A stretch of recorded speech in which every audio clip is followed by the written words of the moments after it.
Hey everybody, it's the one and only Cristino here with Men's Covert Recovery, a channel dedicated to all the men who have suffered the abuse of the covert narcissist. Te quiero mucho. You're in my prayers, and God bless you.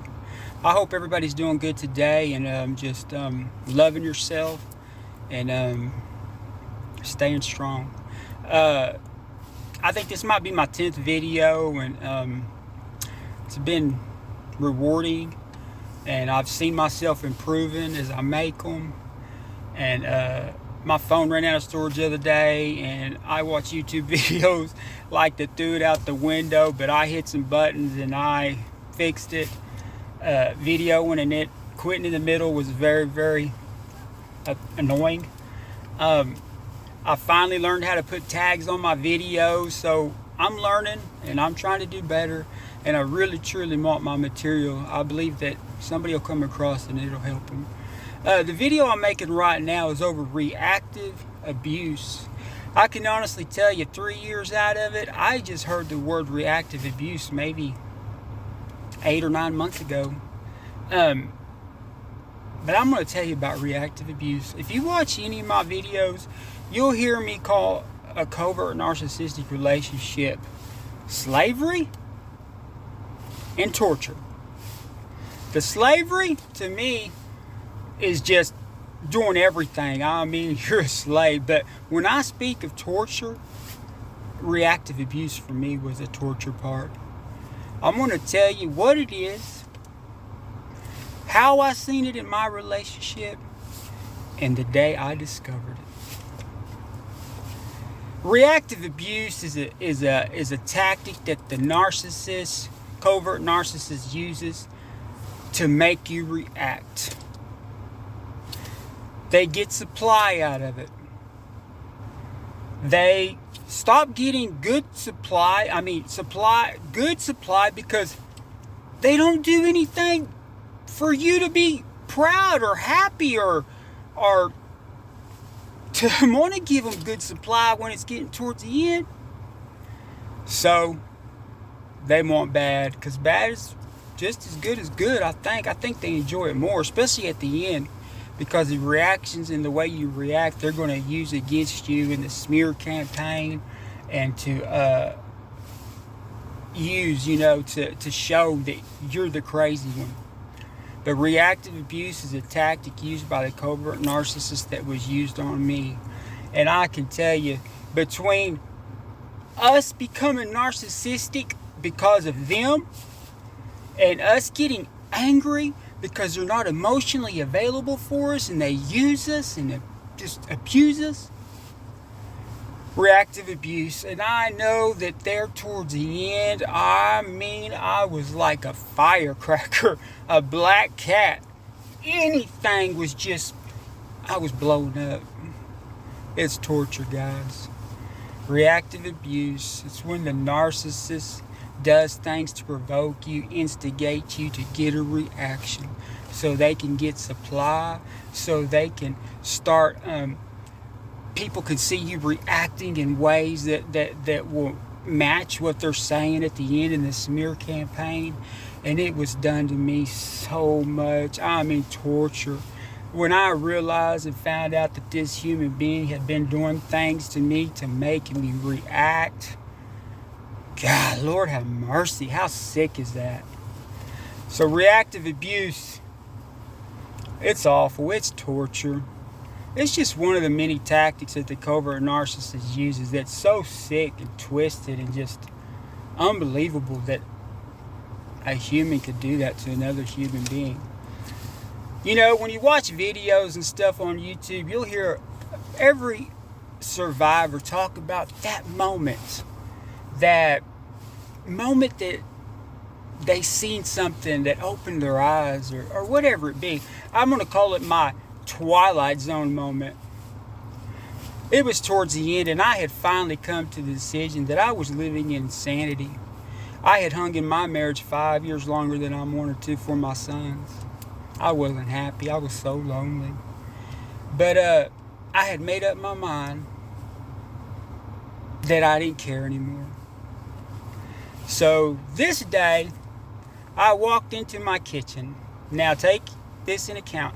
I'm the one that cooked. I'm the one that cleaned. I did laundry. I did everything. So I walk in the kitchen and the narcissist is there and she says, Chris. And I said, yes.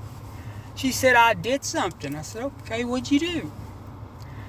She says, I took all the spices that were above the stove and I moved them over here where all the dishes were by the sink. Now, I've told the story to some people and they're like, I don't know, but come on. It's things like this. So I'm the one that cooks. I'm a chef. I want to grab my spices right here by my stove when I'm cooking. Common sense, right? Efficiency. Practical. Then she goes and takes the dishes that we wash here at the sink. You know, we wash them, rinse them, dry them, and put them in the cabinet right there, right? Efficiency. Practical. Common sense. But she goes and moves the dishes all the way over there and moves the spices all the way over here. And normally I would have reacted. I would have been like, are you retarded? Why would you? I just, whew, Lord have mercy, torture. But this day, I said, that's cool. And when I turned around to look at her, I didn't realize at that moment, but I walked outside and when I took about 10 steps, I stopped. And I realized that when I turned around, she was waiting for a reaction. That's when a light popped in my head and I realized that she was doing stuff to make me react and make me react negatively.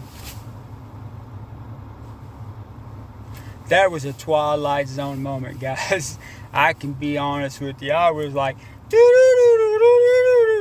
I thought, this is whack. And I hope you watch my gaslighting video, and I talk about what gaslighting is and how I experienced it in the day that I discovered that. I didn't know what it was at that time, but and I didn't know what reactive abuse was either, but I discovered, those are two things that I discovered. I noticed a lot of things in the covert narcissistic relationship, the circular conversations, blame shifting. My God, Lord have mercy. But reactive abuse. Guys, it's when a narcissist, covert narcissist that I experienced is doing things to make you react. To make you react in a way that makes you feel like you're always the reason. It also makes you justify anything that they do to you because of the way you act. And it's sick and it's twisted and it ain't right, and it was torture for me. Thank God I'm here today. And this ain't that long a video. I'm trying to shorten them up and get to the point. But guys, that was my Twilight Zone moment. That was the day I realized that this person wasn't right. So if you see this in your relationship, if you see that you're always getting provoked and instigated and frustrated and to react negatively, and you see this person just sitting back real calm and cool and just watching it, could be reactive abuse. So there's one of them. Reactive abuse, torture is what I call it where I'm from. Guys, I want y'all to stay strong. I always say pain on top of pain on top of pain. But I'm really enjoying this. I think I'm getting better and I'm learning. And if one person comes across one of my videos and it opens up their eyes to what they're dealing with, what they're experiencing, it's worth it. So, I've never said this before. My first time. If you enjoy my content and you get something out of it, be sure to give me a thumbs up. Hold on. My mouth always gets dry when I make these videos because I get nervous, but what else? Oh yeah, and subscribe to my channel. and share it. I'm just an ordinary country guy that experienced something unbelievable. A lot of times I think, man, I feel like I'm the only person that's blown away from it. I mean, 3 years, everything that I've been through, the penitentiary, getting cheated on, discarded, finding out this person had a man. I mean, it'll always be unbelievable to me. It's an unspoken reality. And I started a Facebook group, Men's Covert Recovery Group for men, for us to discuss, abuse and stuff, because I know how tough it is to be a man and to just admit that we've been abused. You hear me say in my videos, I've had my ass whipped. I've been rode hard and I've been put up with. But because of God and His mercy, I'm here today, and I like to think that I'm looking better than ever, representing the Sooners and trying to make a contribution to something that I experienced that changed my life. God bless you. Stay strong.